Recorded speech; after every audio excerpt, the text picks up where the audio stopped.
Now, it seems as if God is playing tricks on us in Nigeria. Vice President Yemi Osinbajo is still waiting for God to tell him to run for president. In fact, he is trying to find God and know what is holding God up. You know what I mean? Look at him. Yeah, I know. The speech is already written. The campaign vehicles are already out there painted.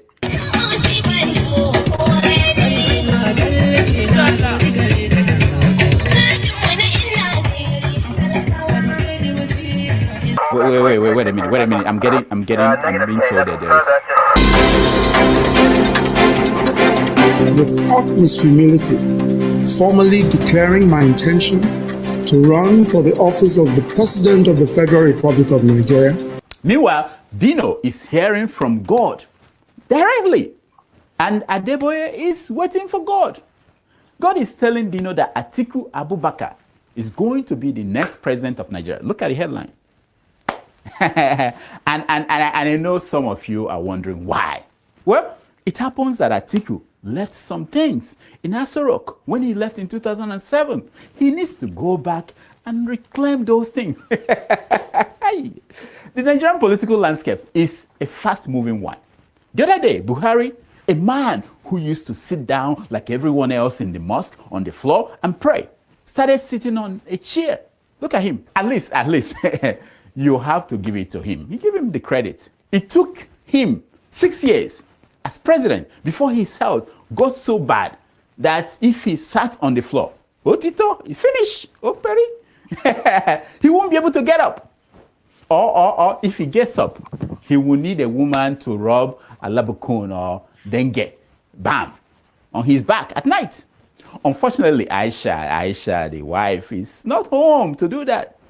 And the acting second wife has been banned from sleeping over in Aso Rock. Oops, did I say that loud? Sasha, you have to vet all these things people write and give me to say. You have to do that. Anyway, Bola Tinubu, the man who is to, the heir apparent, I think that's what they're calling him now, the president in waiting, is already sitting down on a chair in the mosque. He can't sit on the floor. And he has not even become president. By the time he spends 6 years as president, we probably will need a wheelbarrow to push him, prop him up, to go to the mosque and pray. Yeah, I'm just telling you. Anyway, the only candidate that did not just announce that he's running for president, but he was bold enough to name his running mate is the great Yaya Bello. Take a look at the multitude that came out at the event. The Eagle Square, Abuja, is packed with party faithful and supporters who have come to identify with the Kogi state governor as he declares for the... Are you not impressed? At first, I said, other than Femi Fani-Kayode, who came for the food and the drinks that were served there, others were big-time supporters,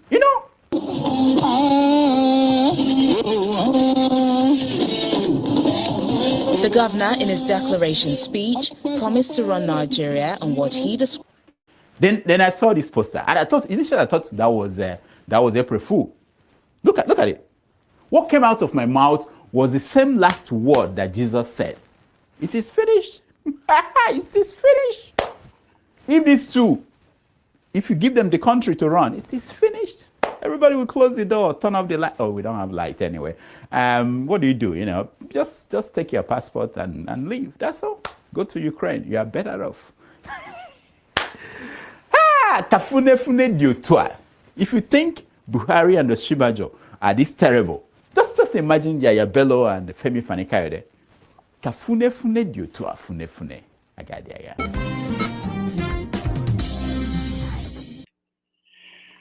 All right, welcome back to another edition of Have Your Say 247. This is when we give you the opportunity to have your say on any topic concerning Nigeria. Today is the first episode of our show since Easter, and we want to welcome all of you who have been waiting and have been getting a lot of messages from people saying, when are we going to come back?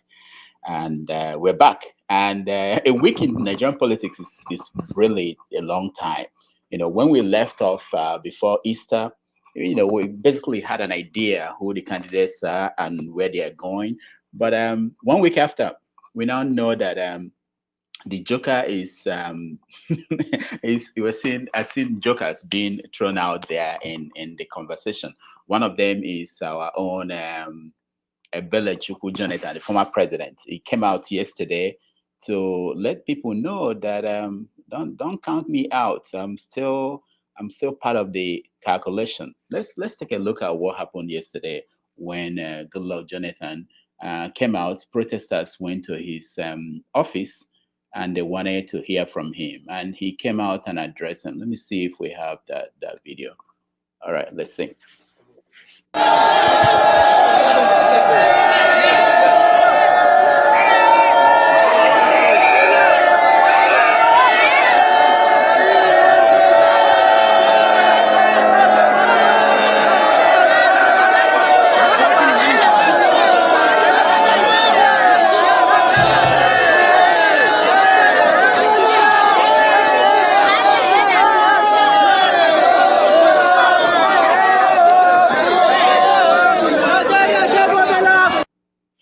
Wow, isn't that amazing? Just imagine this. Buhari spent years trying to convince us that he needed to remove Jonathan because Jonathan was bad. And here we are, almost 8 years after. People are begging Jonathan to come back and help us, come back and save us. So it's interesting. And today, I think it's today happening today. I've been trying to call people like someone like Sowore, the wife of the president. Nothing. Nigeria is a wonderful country. The wife of the president invited presidential candidates to come to Aso Rock and have dinner. All right, this is not my show. This is your show, so I want to give it back to you. If you want to join us, the link is I'll share the link again. It's all over social media. Join us and let's have this conversation. So I know that I have my number one man, Dimeji. Dimeji joined us, but I can't see him on camera. So Dimeji, turn on your camera if you want to join us. Also joining us is someone named Jonathan. Jonathan, hi. Okay. Dimeji, how are you? I'm fine, my honorable. Okay, good. Dimeji, you are. I don't know where you live now anymore. It's been a while. I saw you. Where are you? Yeah, I'm in New York. I'm in Brooklyn, New York. Oh, Brooklyn, New York. Okay. All right. Good to have you. Jonathan, welcome to the show. Jonathan, can you hear me? All right, we'll get Jonathan out when he's ready to join. We'll talk to him. So Dimeji, your audio is off. Unmute yourself. All right, hold on. So Dimeji, tell me what are you hearing? I know you are connected to the big people in the political arena. Okay. What's going on from your own end of the world? Yeah, pretty much. I think the murky water of politics in Nigeria is very it's actually very dirty right now. There's a lot of politicking going on around the APC, especially the candidates, some of the special candidates that came out already, and some pretenders are still out there, like you just earlier mentioned, because it double dose for probably Ebele Jonathan, which whereby they are predicting that he's going to defect to APC and also join the presidential race on the APC platform. And then also, as you know, Ajumobi also is warming up to announce some his candidate is hard throwing out his heart into the race. And pretty much a lot of things are happening, like you already mentioned. Something happened yesterday whereby the vice president, we all saw that he went to Olubadan Palace, the new Olubadan Palace. You saw the very wonderful gift that he gave all the delegates, to the APC delegate. The pictures are out there. I don't need to emphasize it. Yes. We saw that. The vice president has joined them. Effectively. Yes, So. yes. Good. So you think Jonathan will run? Well, those are some of the permutations that are out there in terms of like what they are thinking, because pretty much the information that they don't clearly want Tinubu to succeed Buhari. There are clear signs out there, and one of the favorites that they are putting forward is Oshibajo, which is the Buhari camp are putting out Oshibajo as a successor, because some of the things that they have done in the past, and they will be able to continue. They want somebody they can control, somebody they can put in charge, that okay, you know what, this is what we've done, we want you to continue on this, and also not to somebody that cannot expose some of their all the deals that they've done so far in this government. Every government have their own shady deals, what they have done so far in terms of activities, some of the things that are shady, especially from the Attorney General's office up onto the finance minister and humanitarian office. So there's a lot of it, to up to the transportation sector in terms of Amaechi, some of it. So there's a lot of things out there. But my strong feeling in terms of what I've been getting is that Buhari was the one that actually that actually gave the nod to the vice president to contest, to put this out into the race, and also is backed up by some of the military generals, and also the international community. So those are the assurances that the vice president got, before he threw his out of the race, because he thought so much about the betrayal aspect of it, that, oh, am I going to betray my benefactor? So those are the things that he put into factor, and when he got the nod of the president, that yes, yeah, I'm comfortable with you. You can succeed me. We have never had many arguments. We have never had serious issues to kind of derail our government. And you've been a loyal servant so far. Yeah, I'm willing to throw my heart into the race. So that's why when they had this networking committee meeting 2 days ago at the APC NEC meeting, Buhari kind of like, it felt like the best method to kind of, implement some of his strategy is to go by the delegate count, because they'll be able to dictate to them, because if they do a direct primaries, they won't be able to really control the population, because the crowd, the people that are voting. So, but in terms of delegates, these are indirect primaries that they'll be able to tell each state, the governors, I want this. This is what I want. This is what I'm throwing my heart and support with. Especially the northern hegemony. They're actually against. So don't be fooled with all what the noises that you're getting from the behind, like, oh, the northerners are supporting Tinubu. These are all just faint reaction. They have benefited a lot of them, but they are protecting their northern hegemony in terms of that. Who can they put? They want to be out of power and be able to control power.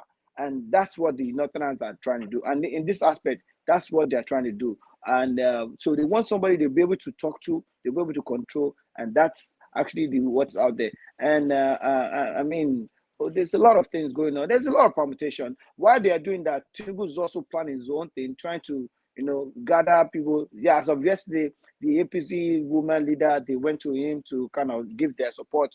The Senate majority leader also throws that. It throws that in support of him, and some of the governors, and I'm sure things will change. It's still, like you rightly mentioned, in politics.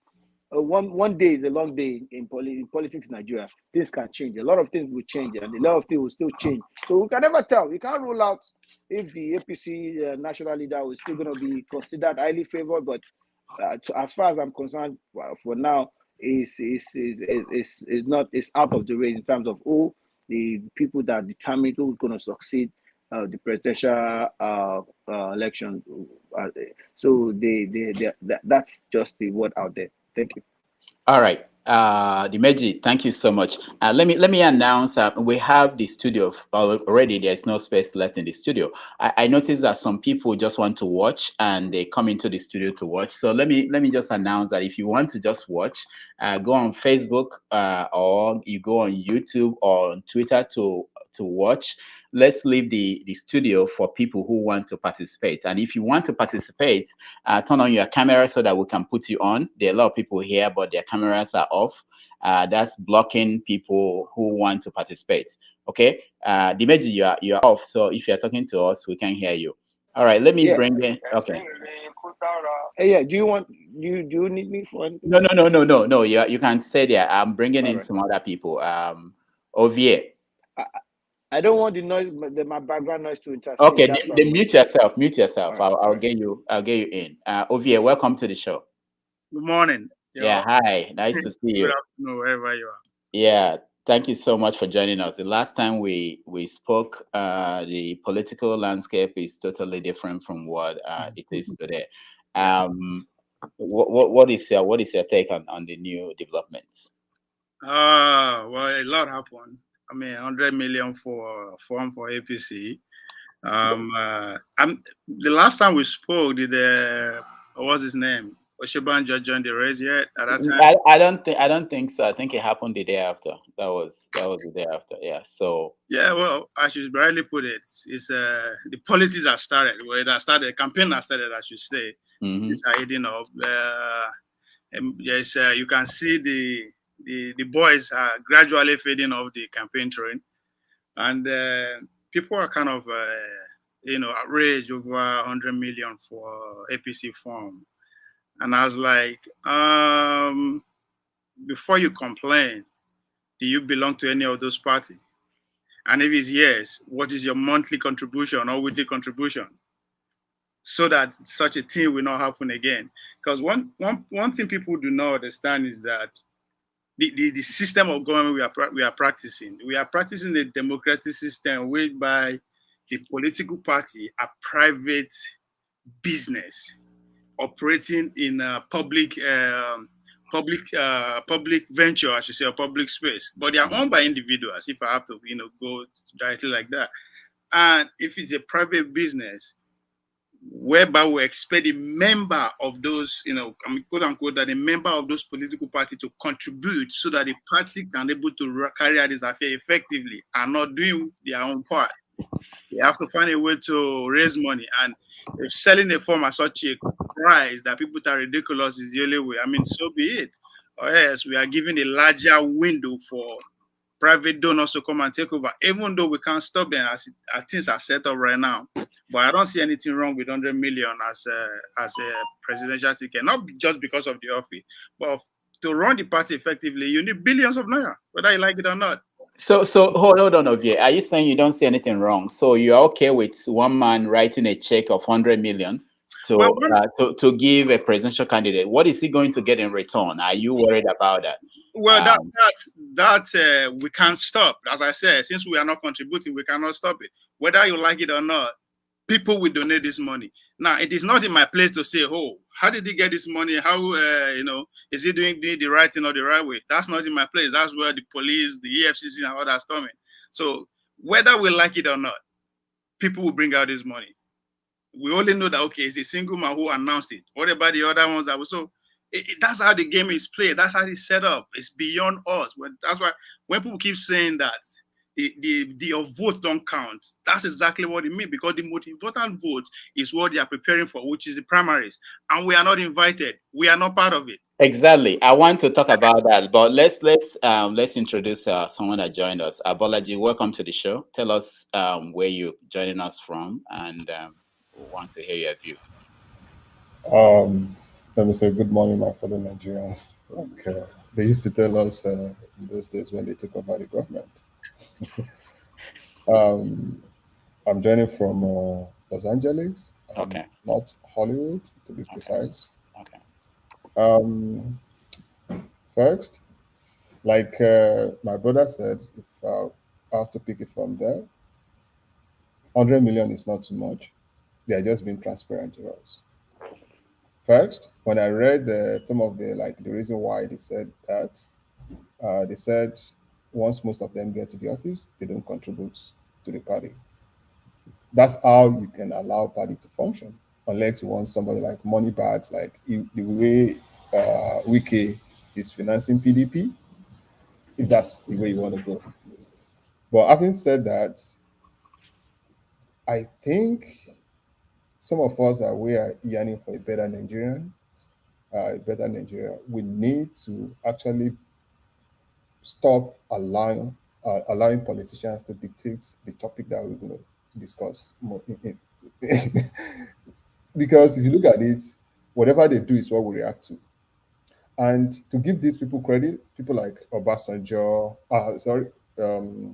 Tinubu, Fayemi, and the likes, it was during military government that those guys actually, like they said, they put their feet down and they said things needs to change. I think the situation of things right now, I mean that we are formidable enough. This is the best time for Third Force to actually outsit these two guys. The APC primary is not going to go well. What do you mean? What do you mean by that? It's not going to go well. If you look at it, let me say in local parlance, there's something they normally say in Yoruba land, like if you have two rams and you don't want to be the one to, like, you don't want to like engage anyone, three rams and you don't want to engage three of them, but you want like two of them, like you want them, like you just want one, but you want them to like eliminate each other. Just put a small pot down and put food inside it for them. Three of them will rush there to actually take it, right? Mm-hmm. And from there, they will set into fighting because they'll start knocking each other. If Amaechi get the tickets tomorrow, I don't think Tinubu will support him. He's going to lose Southwest. Is that? If who gets the ticket? If Amaechi, Amaechi or Amaechi. Yeah, okay. If he's able to get Rotimi for short. Rotimi, yeah. If he's able to get the tickets, let me start from there. Yeah. Do you think he's going to get support of Tinubu? No, right? Okay. If Osinbajo got it, I don't think Amaechi or Rotimi, whatever you call him, is going to support, and it's not going to get Tinubu, right? Mm-hmm. The same thing with Tinubu.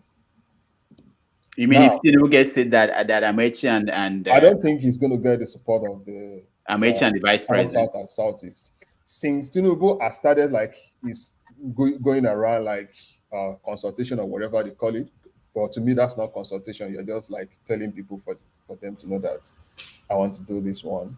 Okay. Have you seen him in Southeast? Okay. Have you seen him in South? Yeah. Okay, but we'll come back to that. We'll look at the dynamics of the primary. So can I come into that? 100 million ransom. If I okay. I think I totally disagree with the positions of APC or the huge amount of money that they are paying for their forms. That's not the way to run party. That's not the way to encourage participation at the level of the presidential race, because they are trying to commercialize the election. So it should not be that much expensive. If you compare it to some of the saner society in terms of how they operate in that aspect. So I think it's a bit high. It's a bit more. So if you're saying there should not be a limit to the money that they charge for president next year, should we put it at 200? Or the next time around, should we put it at 200? And the subsequent election period, should we put 500 million? There won't be, or maybe 1 billion naira. When are we going to get there? So there should be moderation because we are commercializing this thing. It will not.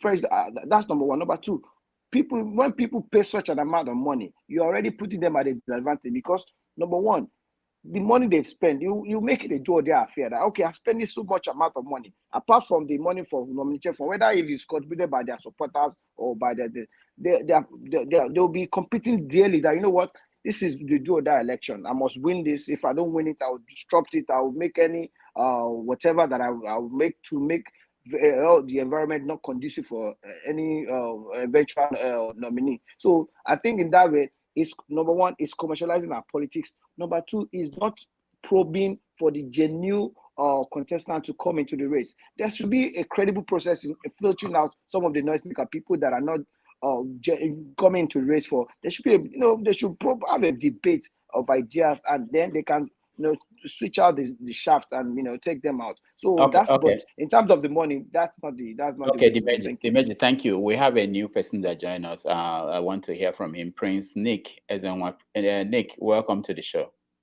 Thank you, Dr. Damages, and I'm happy to be part of this group. Nick is joining us from Houston, is it? Houston, Texas, yes. Sugarland, Texas, actually. All right. Okay, good.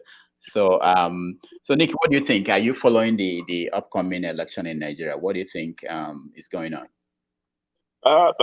It's very. I've had everybody and their contributions so far. It's very disheartening to see what is going on in our country.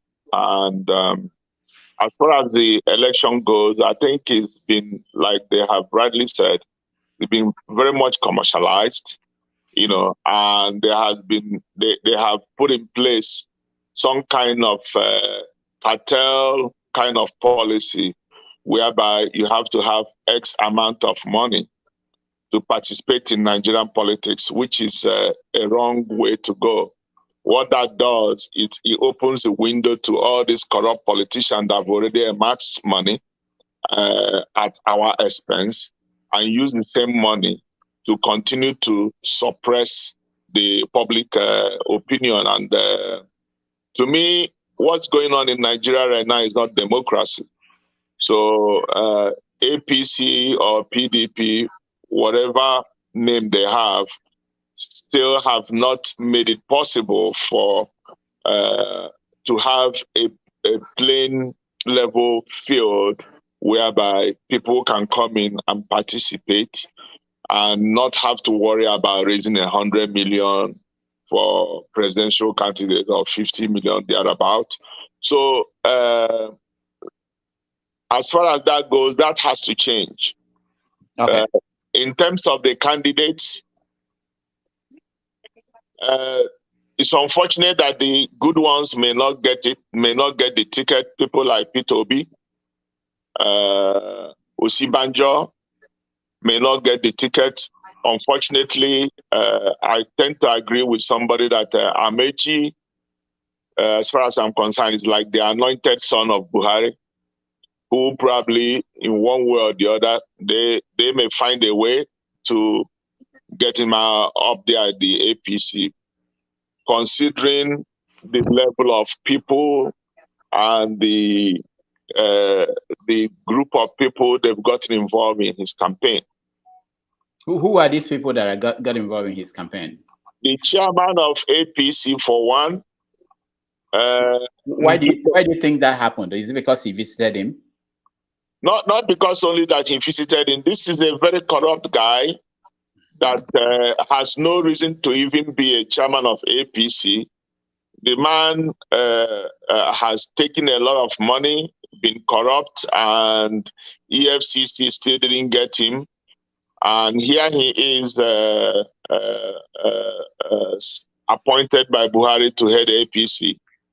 Now he has to bring his own group of cabals to do Buhari's bidding. Ndume, I used to think has some credibility, but listening to his interview some time ago, it seemed like he has been put in place to manage Amaechi's campaign, because he said Amaechi's campaign is his baby. Okay. Let's thank you so much. Ovie. Yeah, that's his campaign director, Ali Ndume. So I mean, what do you expect him to say? But again, this notion that I mean, that's not what he's saying, that if the Yorubas, that's me talking about Tinubu and Osinbajo did not get the ticket and it goes to Amaechi, they will lose the Southwest. I don't think the most important thing is, can you win the 3 zones in the North? And is the presidency behind you? Because first of all, for you to even win the ticket from APC, you need to at least be on the president's side for one obvious reason. That side of the zone that the president Buhari came from, which is the south, which is the northwest, has the higher numbers of delegates. Yes. Out of 770 something, out of 7,007 and something delegates, they have close to 2,000, about 190 something delegate. Then followed by the Southwest. And that's where I don't understand the politics the Southwest are playing, featuring 2 prominent people to which they don't even like. So they are going to split that delegate within that zone, which is about 1,500 to 1,600 delegates. Now, I'm not surprised that we are not even talking about the South, the Southeast, although somebody mentioned Peter Obi. already the game in that zone, it's already against them. Put together in terms of APC, they have about just nine or something delegates, which is like twice below what the Northwest has. So sorry to butt it. Peter Obi is not in APC. So yeah, I wanted us to look at APC one first, and then we go to PDP so that we don't confuse the two. If we look at APC. 2002 during Obasanjo's time, if you look at what happened within that Southwest region, they didn't support him. But the North are largely behind him. That's exactly what is going to happen in terms of APC. Because from day one, I've been saying the Yoruba don't even have a space becoming president in 2023. I don't know why you're going about it. I don't even know why they decide to play that kind of politics, allowing somebody that they don't like to control the trajectory of that region entirely. So it doesn't. I don't think anybody who get APC should worry about it. Don't worry about Southwest that they are not going to vote for him. They don't really matter in as far as the presidency and Northern are behind you, and that's the power Amaechi is bringing him. If you look at the declaration, apart from the fact that you saw a presidential jet, one of the presidential fleet on the ground of his declaration, you saw the you saw his chief of staff, that is the presidency chief of staff on the ground. You saw Oshomole, who is the field soldier of Tinubu when Tinubu started to destroy all his presumed open account 2023. Is on the ground. Actually, will make a statement. So that's to tell you the president. What's his name? Amaechi has a presidency here. Is he the anointed son, the candidate to be? That I cannot say. But if we want to narrow it down to that Southwest, say the Southwest must produce a president, which I believe is not going to happen. But if it must happen, he stands a better chance. Down from APC, Amaechi stands a better chance as it is now. Okay, Bolaji, let me come to you because we saw yesterday the vice president showed that if it comes to money, he can meet them, match them by giving delegates 250,000 naira, which I think is taking change compared to what I think the Tinubu people will be like, is that it? That's it? Oh, is it local government chairman? So Bolaji, sorry, take it from where Ovie. In terms of money, yeah. Most of the APC frontrunners, I don't think they have the problem of the money. The problem all of them have right now is the problem of the delegates. Yeah, but they are buying the delegates. You need money.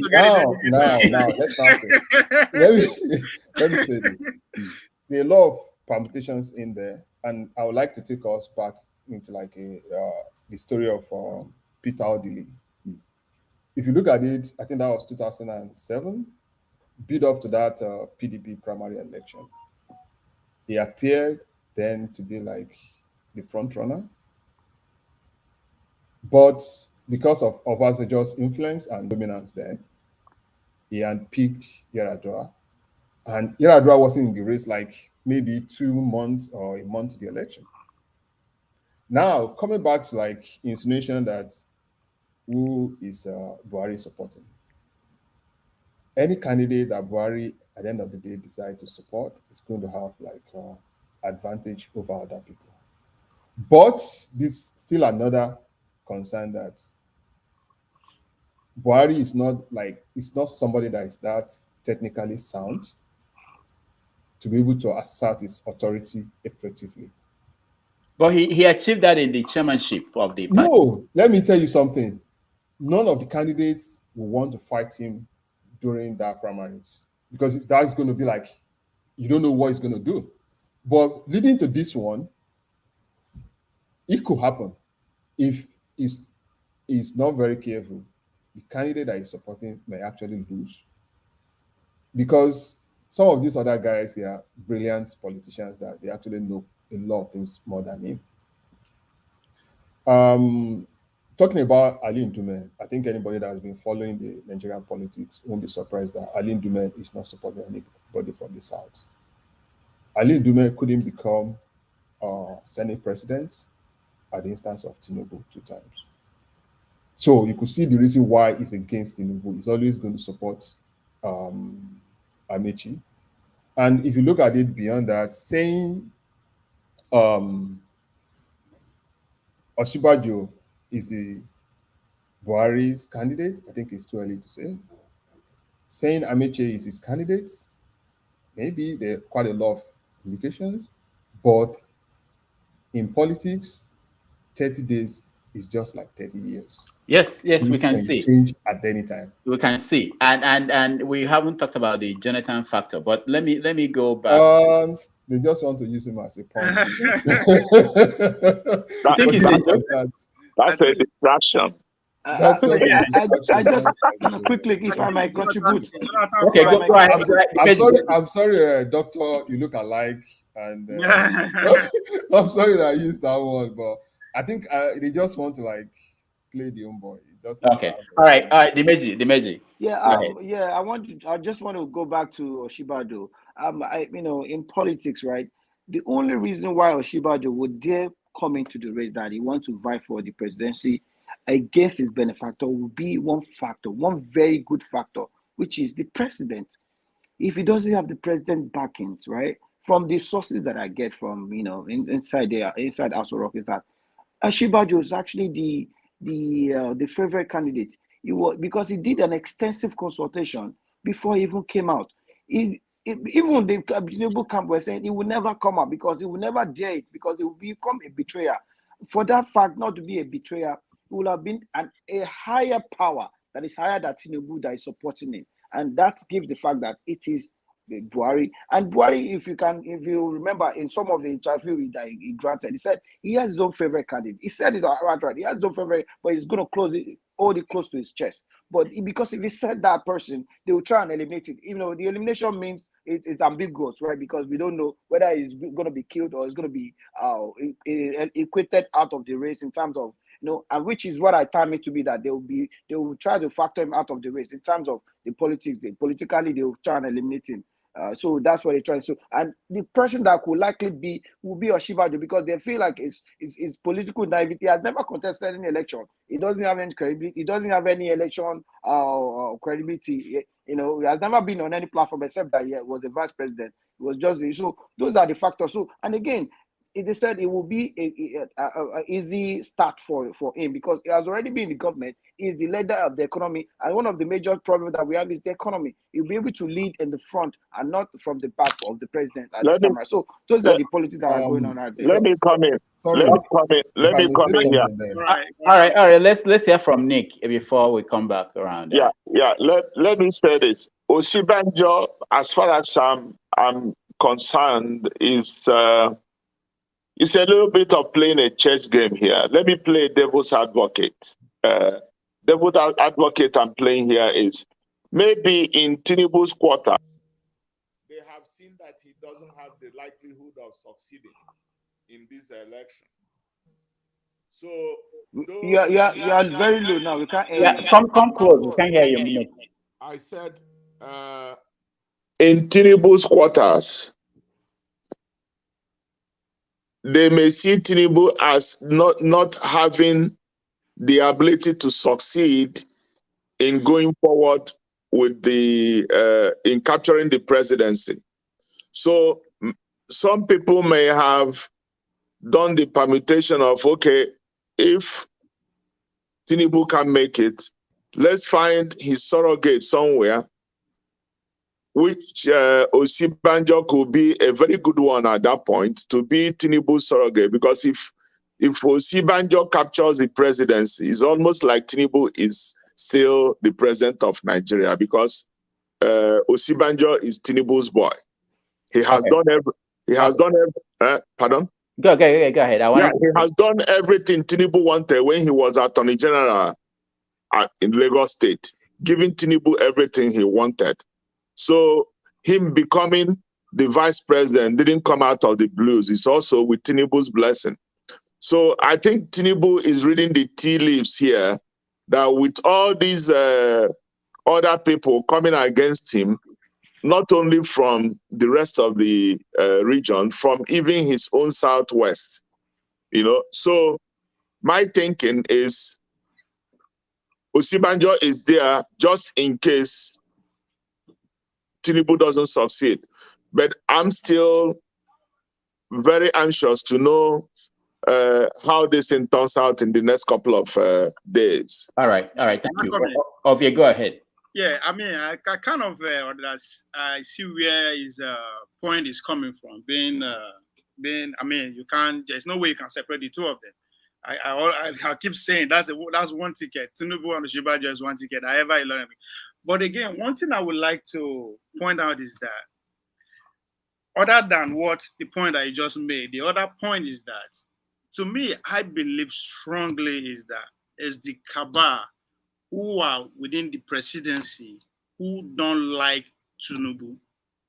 Now, if you go back to about 2 years back when the president was in London for about 4 months or so, during his illness, Osinbajo make one rookie mistake. Those who are not American will make one JJC mistake, as they say, by firing the man called Babacheri Lawal. If you look at Babacheri Lawal, is the highest Christian, Northern Christian, who is serving in the administration as at that time. And he's very, politically, he's very close to Tinubu. So he happened to be the likely person to would have run with, what's his name? Tinubu as a Christian Muslim ticket. But those cabal now, they push Osinbajo to make that JJC mistake by firing Babacheri Lawal. That's a great mistake that he didn't see, that they actually push him to spite his own boss now in terms of Tinubu. So taking Babacheri Lawal out reduce Bola Tinubu potential move in a way. And again, we should not forget, if what I'm painting is true, then you have to factor in the fact that Tinubu ascent to where he is today. Coming from the region, from the state to regional level now to the national level, he betrayed a lot of people. One being Fashola, two being Aribishola, Kemi, and the rest. This man is not the one that nominated them for the ministerial position. And I'm not going to fault him for why he did that. He knows why he did that. It's not a newbie in this game. He knows why he did that. But again, those that make that move, that go behind him and bring this name out, also have an agenda. Because that's where his weakness, is right now. Tinubu actually stepping a lot of people that the public likes, the Yorubas like. That stand behind them. So that Ambode is one of them. Huh? Ambode, he mentioned Ambode. Exactly. Yeah. So all those things give those behind Osinbajo power to say keep going. But as far as I'm concerned, I don't see. I'm interested to know how it's going to turn out at the end of the day, because I don't see them. I keep saying I put them in one basket, the Yorubas. So I don't see them being president come 2023. So the game is against them in every way. Tinubu has lost the control of the party, lost the control of everything. So the move, Osinbajo declaring is actually opened a lot of questions that will be answered as time goes on. So I think the cabal who don't, as I said, who don't like Tinubu are really, really behind pushing Osinbajo. And he's a rookie. They can say to me he has nothing to lose and all that, but he does have a lot to lose. If as the last speaker said, if the higher power, which is Buhari, is not behind him, that's disastrous. That's like what play out in the 70s or in the 60s, those who are alive, between Awolowo and what's his name, the other Yoruba guy. So that's exactly what we are seeing again. So Awolowo and Akitola. Yeah, I hope I'm wrong that it's not this cabal that actually pushing this game. But if that is the case, the game is going on well. It's like the Yorubas are kind of in a tight corner. Okay, let's hear Doctor, sorry, I just wanted to point out something that many people have not mentioned about Amaechi. There's one very damaging audio out there that Amaechi was speaking against the government, against Buhari. That's going to play a factor because they played that video, that audio recording down, and it's a factor against Amaechi in terms of loyalty to the president. That's why it's interesting you said that. I heard something like that from another angle, that there's an audio video about the vice president regarding something of that nature, saying bad thing about Buhari and the president. But that has not been. Let me come in. That video. let me land my point. Okay. If you pay attention again to Sanusi, the great Sanusi, the former emir of Kano, who was, dethroned, and I think there's a very strong indication. One of the major reasons he was dethroned is that he made move to become vice president, just in case the president didn't come back from London.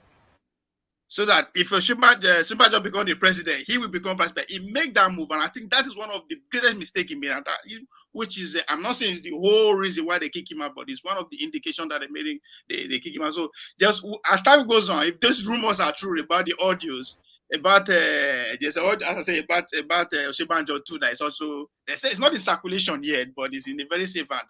They tend to play that. So all right. I hope. All right. Wait. Let's hear from Nick, and then we go to PDP, because we have to cover the whole parties that we have. Okay, Nick, go ahead.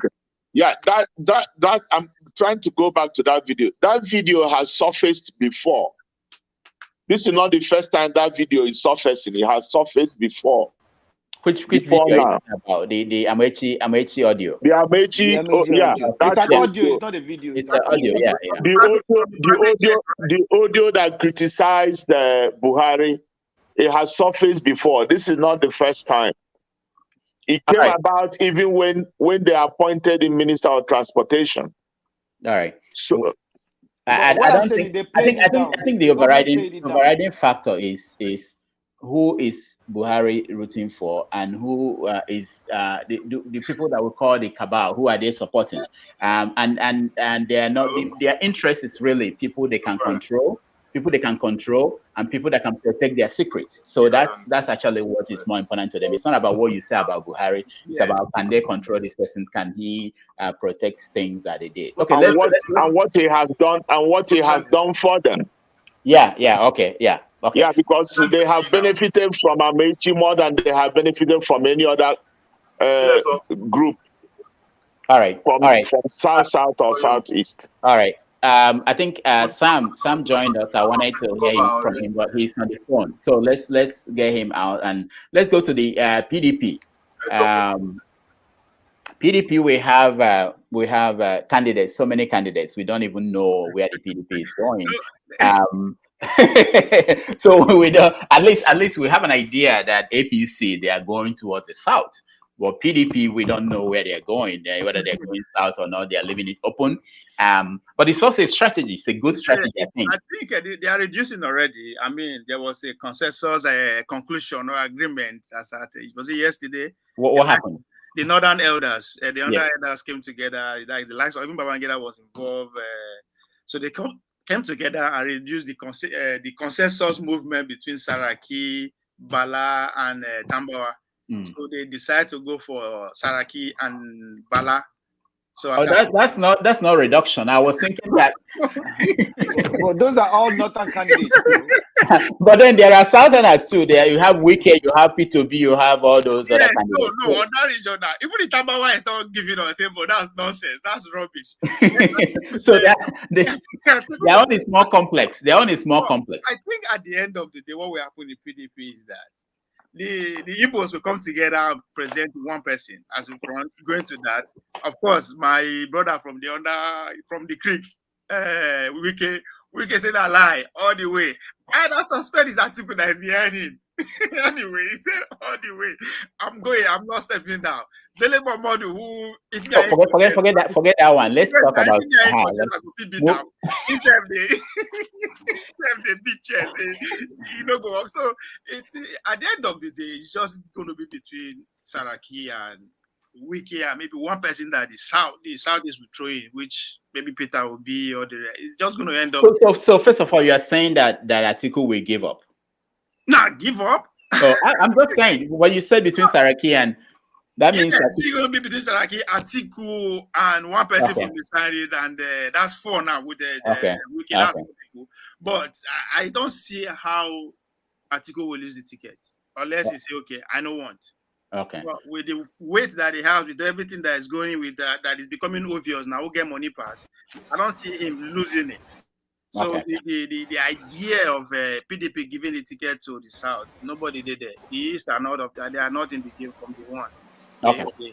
All right, hold up. Let's go to Sam. Sam is just joining us. Sam, can't see you very well. You don't have light. Are you in Nigeria?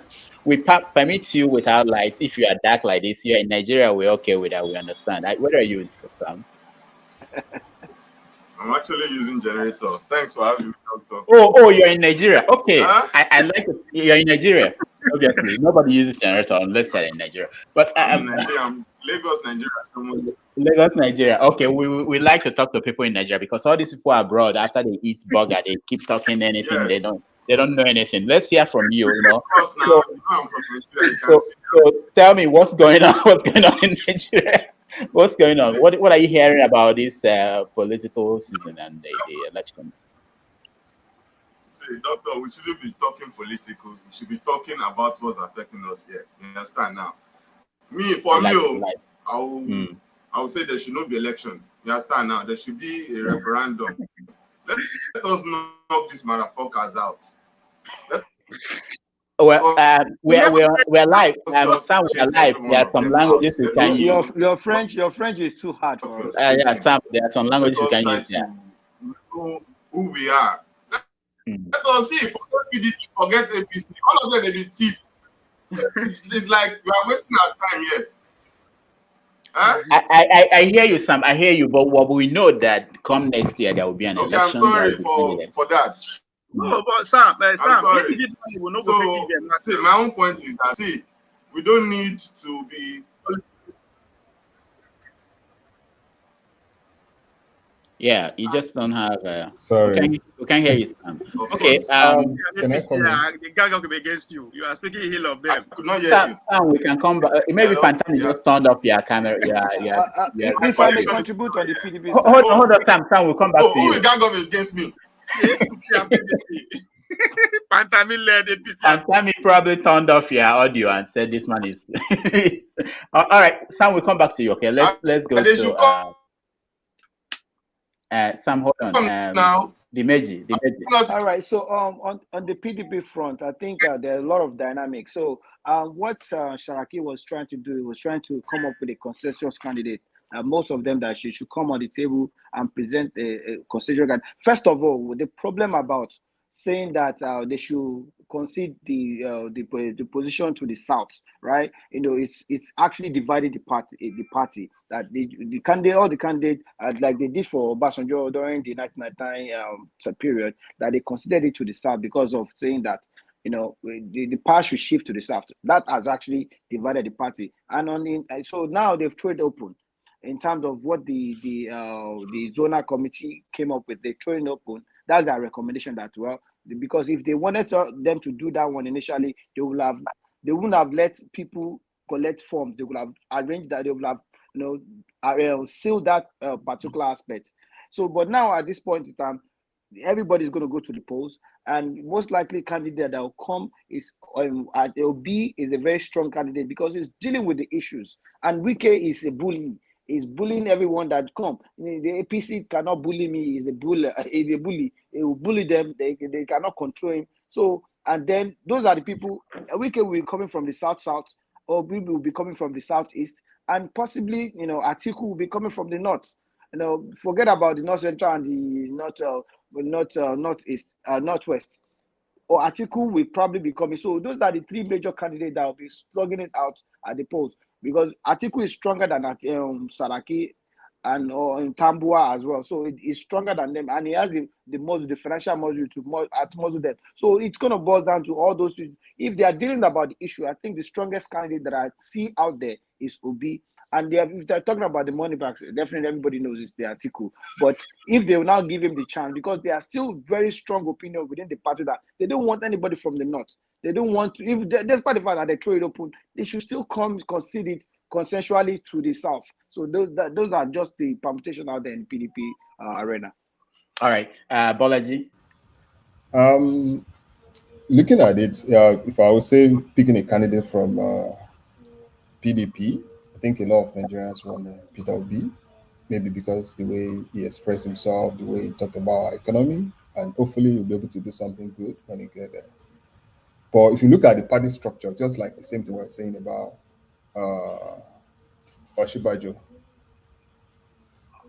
this election is delegate election, and mostly is controlled by influence that you already have, like partnership, so to speak, that you already have within the party, and the money that you want to spend.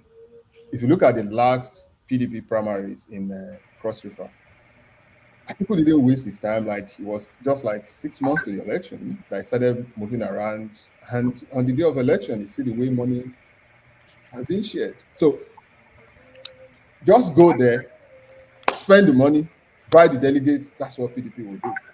And the person that has that war chest to actually go there to go and spend that money right now is Atiku. What Obi needs to do, if he's able to get the buy of like a Wike to support him, he's going to have a better chance. Other than that, I don't see Obi being able to go like that too far in this context. But looking at the one that came up yesterday, the consensus or whatever that came from the north, it's laughable. For me, you can put Saraki forward and win national election. It's not possible. They're just wasting their time. But I know if you look at their history, Babangida likes his dad. They're very close. So it's just like a payback. There was a time he was actually giving some comments about Saraki's lineage, and he was saying something good about them. But look at that primaries. PDP primaries, all about go there, just like the way you go to grocery to go and get your groceries in the store. So spend the money. This is a good time to be a delegate in Nigeria, because you go there, they're going to sponsor your trip there. They're going to pay you back, like all of those things. That's the reason why most of these delegates are going there, and they're not going to make any choice that's going to benefit the masses. They're just going to make decisions that's going to benefit them. And their pocket. All right. Apology. Thank you so much. We have a delegate. He ran for office in Nigeria, and I think he's the delegate in this election. Dr. Chidi, welcome to the show. I'm not feeling welcome. Sorry, before you start, Dr. Chidi, don't approach you as delegate. No. Dr. Chidi ran for governor of Enugu State. Am I right, Chidi? Yes, but I don't feel welcome in your midst right now. Why? What's going on? Dr. Chidi, which of the candidates don't approach you with that? because we know that Sam is in Nigeria, but Sam has no light, so there's no chance that Sam is a delegate. So Dr. Chidi is possibly the only delegate here. Chidi, what are you hearing from your fellow people in delegate? To tell you the truth, I looked at. Sorry about the time. I missed the time. I overshot by 1 hour. But then I looked at what you had posted. Your poster does not have my candidate there. So yeah. I want to understand why Sowore not in your poster. I'm going to. It's a protest I came to do. Okay. Don't worry. I'll give you a chance to answer. If you don't answer, let me answer you. Let me answer him. That's always protesting. You and your candidate. You guys are. Chidi, let me answer you. I called Sowore this morning. Okay. I wanted to make sure that he's not at the Aso Rock dinner with Aisha Buhari, and he didn't answer, which means they took his phone. So my reading was that he took his phone. So Dimeji called me, and I said, okay, Dimeji should know where Sowore is, and Dimeji has no idea. So I did all I could. I thought that he's no longer a candidate, so we removed him from the list of. No. That's the problem. You have taken bribe. From there. That's why you removed. That's how they come and tell us. I don't trust you anymore. The only reason I'm hanging on here is that I see the international town crier. That's Chidi. No, when you have the image, you don't need Sowore. You know, you have no. Yeah, we're going to get to that. That's the only thing that is sustaining me here. We properly protest, so that one we need to bring back to the program. That's a good protest. So I'm already looking at you with one eye. I didn't open my two eyes. I'm expecting you. I called him several times. I wanted to confirm that he wasn't there. Anyway, we'll get to that point because we are here Basically, someone said something, I think it was Bolaji, that we allow ourselves to let them set the agenda for us, And also, is Adiola breastfeeding? Is that the reason why she's not joining? Dimeji. Be careful. All right. So let's finish up with the PDP. Nick, did I get you to No, comment? yeah. I was trying to say something about the PDP. It's a little convoluted right now the way they are going with things. And if the PDP actually want to have a winning candidate, it's only one thing they need to do. They need to have P2B as the presidential chosen flag bearer for their party, and Tambo Wale as the vice president. If they want to have a winning candidate for this election. But if they vie off that and choose Atiku or whoever else, they will fail. They would have abandoned everything, and then Buhari's other manipulations will be in place, because I still see Wike. I don't take Wike seriously, because Wike wants to be the godfather of PDP. He's been saying that he's been financing PDP. So for that reason, we should throw a red carpet for him. Okay. And then All right. he can walk through over everybody else. All right. Okay, Nick, thank you. We want to rush, give people like 1 minute for every question so that we can touch on other things. Chidi, Dr. Chidi. So now that you finish your protest, what is your take on PDP? I didn't even start my protest. I've been sending texts to Dimeji, so you'll see our protest very soon. We will surprise people. But let me tell you, I like what is going on. You see, it's going on according to plan. I will be surprised if it went the other way around. It's good if somebody is mumuing, and they are not surprising you, that they are just being themselves, you're happy, because I'll be surprised if they don't buy a little bit of sense. But since they are just continuing their mumu, it's very okay for us. It's playing out the way we want. Yes, they will always choose the thing for us. So, like PDP, they already shot themselves in the foot. So that's okay. There's no need for discussion. We know Peter Obi he tied a rope on his neck that there's no way out. He's running on the platform of credibility. And delegate is not where you speak English. You speak with Ghana Must Go. Nick, Chidi, wait. He appeared somewhere. You know what he told them? That it's not a time to share money anymore. I said, are you running for? So we already know. It's like I don't understand. You're in Nigeria and you don't want to behave like. We already know Nigeria. We all know. All of us are good. We are professors in Nigeria matter. So delegate is not a place you speak English. You speak Ghana Must Go. And since Peter said he doesn't speak Ghana Must Go, there's no way he will make it there. And if he now decides overnight to speak the language of Ghana Must Go, he's already dead on arrival. So it's like the fly that is perched on your blockhouse. If you leave it there, trouble. If you hit it, trouble. So that's where he put himself, and we are very happy with it. So because that one, they just cancel each other out of the way. APC is already dead on arrival. So that's why you see us warming up, because even the people that are sleeping, by the time they don't wake up and realize that APC and PDP is the same thing now. So by the time they finish doing each other, all those chan gum gum and everything, then their eyes will now open. They say, who even they? Then they will now see our candidates, and then we will now begin to teach them.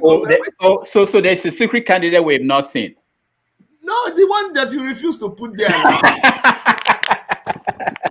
But it's okay. We're going to get. He's actually going to be on the show sometime. We announce it. I announce it. That's how we like to do it. All the dancing in the marketplace. The mechanic no let us know who be mad. Let them dance in the rain. Exactly.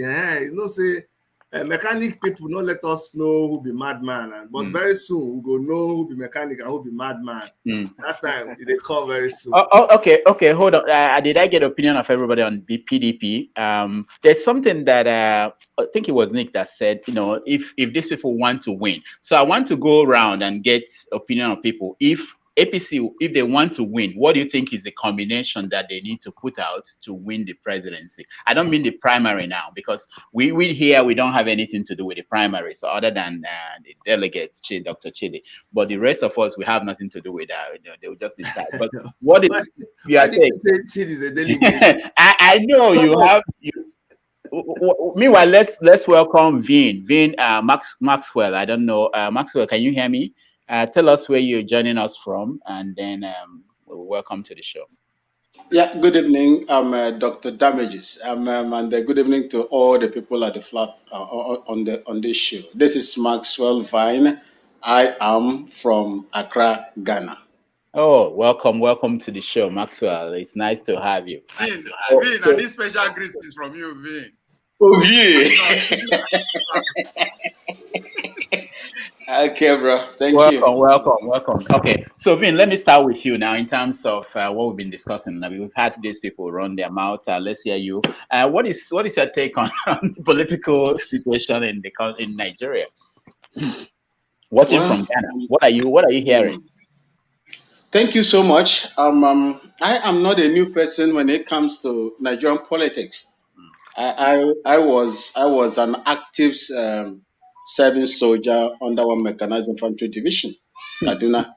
Wow. I served for 18 years. My mom is from Abia State, and my dad is from the northern part of Ghana here. Ovie knows me very well. We're in a different platform where we deliberate as well. You see, the politics of Nigeria is what I don't think, if there is any other place in the world, such thing is tenable or obtainable. The kind of democracy Nigerian practice is dangerous to the people of Nigeria and a bad example to the rest of the African continent. That is the only thing I will tell you. Over here in Ghana, we practice our own democracy in a different way. What I see going on in Nigeria is not democracy. That is pseudo. That is unitary system of government, democracy on paper. So that's what I see. For all this gymnastics that is going on, PDP, APC, and so on and so forth, is money talking. If you don't have money, you cannot do anything. You have nothing to contribute, as far as Nigerian politics is concerned. Dr. Damages. Wow. Thank you so much. That's profound. It's not like we don't know that what we are doing in Nigeria it's not democracy, but that's all we have. I think for most of us, that's all we have, and it seems as if we're incapable of making a change. And this is something that surprises me. We are approaching 2023. We are not comfortable. Some people are not. Ola, for instance, where is Sam? Sam is still here. Sam is really interested in having a referendum and not any election, but we will go through this, and then another 4 years, we'll wake up again and know that it's time again to do this. And nobody changes anything. So it's unfortunate, but thank you so much for that opinion. But after Babalola also wanted an interim government. Okay, yeah. So this is exactly what we do every 4 years. We don't say it after the election. We don't start talking about what do we do to fix anything. It's only when we get to the new one, a new election coming up, then we start talking about interim government. So it's interesting. Sorry for my language, but that's a bull crap. when he was the personal lawyer to Obasanjo, when Obasanjo the power, the constitution changed, nobody the same. Yeah, that's a good point. That's a good point. You see, when Dr. Chidi was running for governor of Anambra, Enugu State, he had no problem with. with the structure of the country. No, I had. But you thought that you could win and then change it. That was. You see, the point is, we have to understand this, okay? And that's the mistake people make. Some people say, "Oh, why is Sowore talking when we're saying revolution now?" I say, "But he's a politician." But you see, you have to understand the way Nigeria thinks. We in the Take It Back movement. We said we are tired of everything, and we started talking about taking back the country from all of these useless people. And we started we started doing the town hall meetings. We did town hall meetings all over the world. Ask my man here. We went everywhere. We crisscrossed the nation. All we kept hearing Nigerians saying is that you people in diaspora, you too talk. Come back to Nigeria where it's happening. That is why we came to Nigeria. And when we came to Nigeria, when we want to talk, they say, you people are just talking. What is movement? What's taking back? Form a political party and see how difficult it is. Only few months to the election. In answer to the same thing that, first of all, they said, come back. I left this place, Dimeji, we all left our places and went to Nigeria because of them to help. When we came, they said, you people are still talking like broad people. If you want to make any sense, join a political party. We tried to join some of them. We had to play by the rules. Even this Activism and all of people, they came to us and tried to deceive us. Even the people that we are tying something like Muslim people, special apologies. At the end of the day, when we discovered what they were doing, and we saw that we couldn't work with any of the existing political parties, few weeks to election, we formed the African Action Congress. Mark you, we didn't come as politicians. When we said, okay, now we have the political party, then what? They said, you have to come and meet us. We started traveling the 36 states. We warned them of everything that is happening right now. But they took money and they voted for the people they voted. The ones that told them second level. They voted for them. They asked us, okay, you've come back to Nigeria. What we want is now money. That's when we drew the line. We said, we don't share money. So, okay, if you don't share money now, then we don't want the ideology. So we spoke our ideology and went and sat down. They took money and they voted the people they voted into. And what is happening now? Immediately it happened. We came back and we told them, okay, we talked. You say no talk. We joined political party. Now you have seen the people you voted for. Let them pay you your basic salary that they agreed to pay you. We did the revolution now. We said no. We told you before, but you didn't listen. But we are saying the same thing again. The reason why we are participating in politics right now is because if you do not stand where the discussion is happening, nobody will hear your voice. Yes. So at every particular, that's how reasonable, at every particular point in time, if we come now and say revolution now, nobody say, waiting the revolution now. The only reason why they are talking about us is because Sowore declared for presidency. That's why he's even part of the discussion. Yes. So when I was telling my people about what's happening in Enugu State, and they said, we don't understand what you're saying. When I declared for governorship, then they put me and the governor of the state in the same pedestal where he can talk and I can counter him. So that's why we do what we do. We don't trust the constitution. We don't trust the INEC. We don't trust anything. But because, unfortunately, the people in Nigeria, the only language they hear right now, that is the reason why we can even allow people like, in other climates, people like Tinubu should not be seen. People like Atiku should not be seen. But unfortunately, we're at a level where this is what we have. So it's not pride. It's because we want to also be with the people that we are. If we said, you know what, these people are too stupid, we're not even going to join in the election, they will say people are too proud. Oh, you think you know more than anybody. Why don't you just come and join and follow and talk? That's why we're following to talk. It's not that we don't know. Yeah. We know. All right. Chidi, thank you so much for that. Sam, where is Sam? I wanted to come back to Sam now because he's the one in Nigeria. I want to know what Sam. Sam, come back here, please. Okay, because it's very important. Yeah, Sam, we have you now. You had Chidi. I'm really happy that Chidi came on today and explained this because I hear these same arguments being made about Sowore and other people who make that decision to go home and be part of the process. Sam, why is it that you people collect money and vote for people that will do the thing for you? Yes, tell us. Sam, tell us. Because you're in the dark.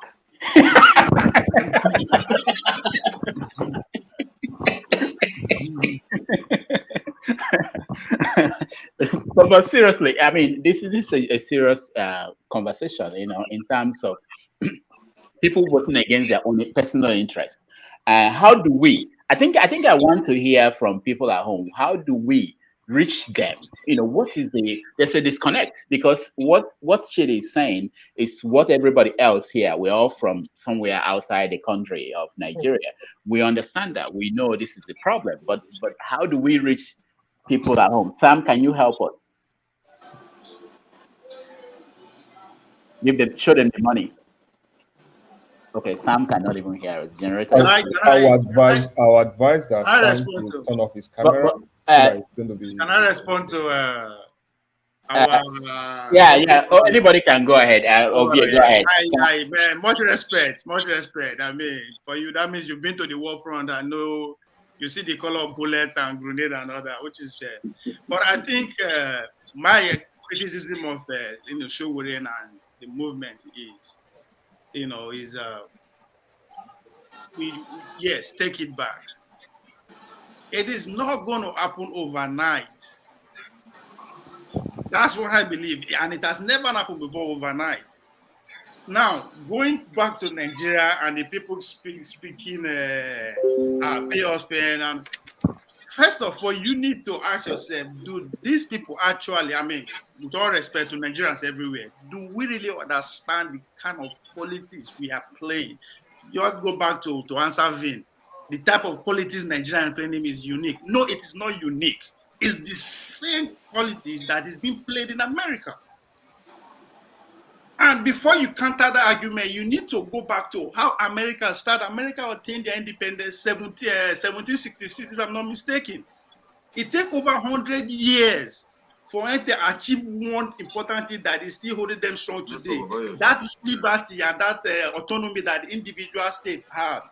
It took a civil war, which is 1859. Over 100 years later, which led to the Civil War, even though the whole motive was, slavery, economy was gradually involved, but it takes that Civil War for the states to achieve their individual autonomy that they are enjoying today. What am I trying to say? And is it take another 100 years? Maybe 60 years ago today, before people actually have right to vote, women actually have right to speak. So now I'm not saying it's going to take us that long. But it will take, for the system that we adopt, this time the democracy system we are playing, it will take the larger populace actually understand the system and their role. You understand? It will take that. Because even in America, as we speak today, if you don't get back or you don't have the capacity to raise bar, forget it. Forget it. I have a question now, for you. Coming in as an outsider. Trump, yes, is an outsider. But it takes inside movement, the national movement started by Breitbart and Mensa and Co. over a period of almost 10 years for a person like Trump to come in from outside, then for them to absorb him in and go straight to the election and win. So what am I trying to say? If we go back, we don't expect the people to just actually gravitate to what the ideology we are bringing like that. Now lie. Okay. Ovie, I will let Chidi to respond, but I wanted to correct something you said that is not right. Trump was not accepted. Trump got in, they thought it was a joke, and then he somehow made it. No, I'm sorry. I was a college Republican. In North Dakota. You know what I mean? But when you say North Dakota, people in North York will say that is state. So no, Trump was just somebody who decided to be a voice to be the speaker of what the majority of Americans could not come out publicly and say. Yes. Okay. You're right on that. But the party did not accept him. They didn't embrace him. They thought he was joking. He also thought he was a joke. That's what I'm saying. It was not an ideal candidate. It was abusing everyone. Okay. We are not. Everything was premeditated. Okay. All right. But let's come back to let's go back. Trump will divide us. No, but I won't say this division. I think that elite narrative that they are pushing on to us, even in Nigeria, we are not divided. It's just that the level of poverty is going down. Even here in America, I say they don't divide Democrat, but no, people are becoming poorer by the day. So now hunger, the easiest way the elite wants to challenge to hunger towards them now to say, oh, now division, now Osama, now Yoruba man, now Igbo man, now all those kind of things. No, what? Not be the wicked, they go everywhere they can. They was in Medugri. All of them, they go everywhere. Anything happen to them? No. But now, we the poor Nigerians say, oh, and now these people, we are not divided. We are just poorer now, anger. And it is, they just challenge that our anger to a source, which is, oh, they divided. No, these people are campaigning everywhere. Nothing they happen. Ovie, I have a question for you. Okay. Ovie, let's hear from Chidi, then we go on with if you answer this question, it will help everybody, because you are at a point that is confusing even to us. Okay. Everything you just said, you said it and you countered yourself. And I keep wondering what your problem now is.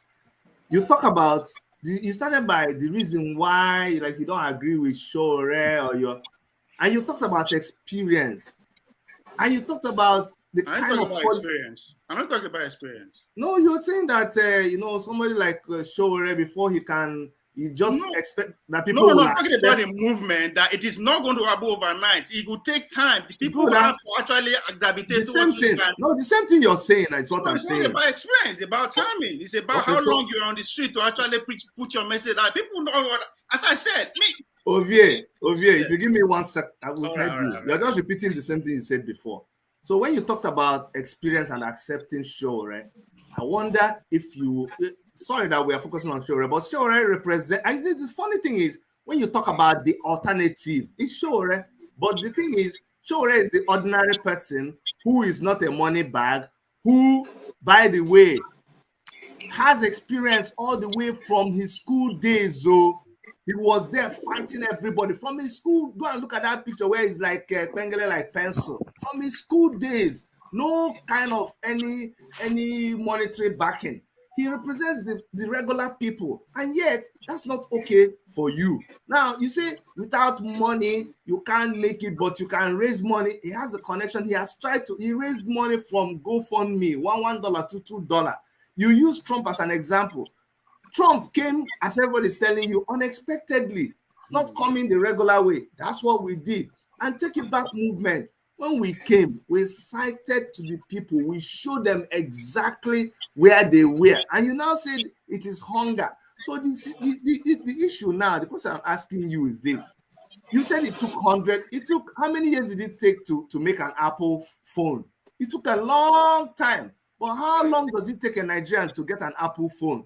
If it comes out today, you can get it tomorrow. So that the politics of America or wherever, now we have a level playing field for everybody in the world. We know what is happening. So Nigeria doesn't have to go through how many deaths and how many wars to. Yeah, Chidi. Can I respond to that? Let me respond to that, baby. So let me ask you a question, Ovie. So my question to you, Ovie, is knowing that people like Sowore are the right alternative to Nigerians, and that's kind of what Dr. Damages has said. The larger population, we know that the candidates are not good. We know we are hungry and they are giving us money. But are you saying we should accept the money and still continue with them? But if you're saying no, because it sounds to me like you know that they know, and we know these people, and we know the right people. My question is to you, what do we need to do to go with the right people? Because according to you, everything is clear to everybody. When you say it's hunger, how do we get over that hunger that makes us make the right choice? Because it doesn't sound like you're saying we don't know. You're saying that we know. We know the people. We know the problem, but hunger. So how do we solve that hunger problem so that we can get to... Okay, Chidi, thank you. I have new people that... I have new people that joined, and I needed to. There's need to introduce them and hear them. You know So let me introduce them, and then we can also hear from them. Batsio, welcome to the show. Thank you, Dr. Damages. I think you guys can hear me. Good afternoon, all. Yes, we can hear you loud and clear, sir. Welcome, yes. welcome. So we talked about a lot about the politics and what's going on in Nigeria. We just briefly, in 1 minute, can you tell us what you are seeing and what you think is the best option for the country today? Yes, thank you for that question. My brother, I will tell you the how I know it, the way I can see it from my own prism. That is the way that it comes to me. The problem we have in Nigeria, and the problem that we will continue to have, is that the wrong people have a whole lot of money. Okay, and because they have a whole lot of money, and each time it comes to doing things of putting them to power or making something we call election, which is still selection in Nigeria. It has never come to election in Nigeria until those whole lot of money baggers are able to, one way or the other, give an opportunity, which I cannot see it coming anytime soon. Okay. Because, and that is my own area of I'm saying it. They have so much money, and the wrong people have this money, and they make it difficult for those who does not have money, who might have good intentions, the opportunity to come into the good governance in Nigeria. All right, all right. Thank you. We have to be making sure that it's 1 minute so that we can get to everybody. Bolaji, I'm coming back to you, but first, I think we got Sam back. Sam, we had some questions for you. We're talking about money in politics and the fact that people are home, even though they know that these candidates are not good, but because they are getting money from them, they are willing to sacrifice their own future in terms of progress by voting for people who get the money. What do you think is the right? Is that my question? No, that's for Mine Sam. is that Sam, go ahead. okay. What we actually do is try and change ourselves within ourselves. That is what I can say to all this. If we can change ourselves within ourselves, try and educate ourselves, try and let people know that if you keep collecting money from this politician, you're whiling away the future of your generations to come. And that's what we are facing right now. Okay. And I All know right. very soon everything will change. I know that. Okay. But we need to All right. talking to ourselves. We need to engage ourselves. And I want to believe On that local government level. This is part of what we're doing here. We are the engagement we have here. So hopefully people are watching, and those that are watching will also learn something, just like we are learning. Bolaji, so you have to say something. Go ahead. First, I would just want to put, what I would like to say is this: I commend and really appreciate the effort of the Take It Back movement. They're actually fighting our cause, and somebody like Sowore, he has paid the price. He has been doing that on baby for more than 20, 25 years now. Started from 3 years. yeah. But what I would like to advise is this. I think the movement needs to take advantage of media more. And I'll say this, if you go to the grassroots, maybe a lot of people actually know more about Shahara reporters than they know about like the name Sowore himself. Some of these, and it shouldn't be like a journey, like something that we need to start now. It should have been something like in the past 2 3 years, magnifying the weakness of this government and some of these political parties so that people will be able to see it and start like changing people's opinion or perception towards like what's the best alternative and how we can get out of this mess. Um, and I'd like to say, if I may advise, the movement might need to like understudy like what is happening in South Africa, movement led by Malema. So we need to take advantage of this. See, going for presidency straightforward is going to be tough and challenging, and we might not be able to achieve it. But starting from State House of Assembly, National Assembly, all of these things are very. See the reason why I'm saying this. You can actually like change a lot of things from there. Not necessarily that, not that place only. See, saying that I want to take the presidency and the way we're doing it right now is going to be very, very challenging. We need to be sincere with ourselves. Okay, It's all right. like we shouldn't be expecting like everybody say, "Oh, you're doing the right course, you get there." See, we need to hear the alternative voice that's telling us that we need to actually change our strategy and do things Well, the way thank that you. we Thank do you. it. Sorry, Thank can you. I Thank you. respond now? Yeah, okay. Chidi. I saw Chidi was shaking his head because Bolaji said Doctor, I certain want to ask local something, government. doctor. But I let want me to let ask me something. Let me respond, I beg. wait. Let me go to Vin first. I Sorry, want if to, I may clarify myself there, it doesn't have to be, I'm not necessarily saying Sowore needs to be a local government chairman or becomes the National Assembly. Let's look for credible candidates that can actually make sure that our governors, they are accountable.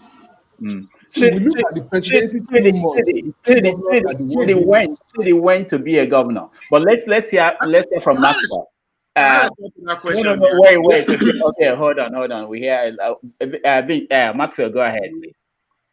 Good. Thank you, Dr. Damages. You see, I hate it when we come out in a platform like this and we begin to, equate ourselves with Americas and most of these developed nations.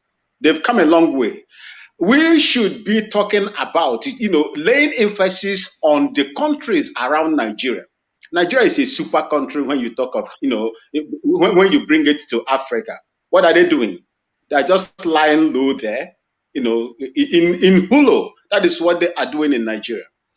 I will speak on, from the, point of view of Ghana.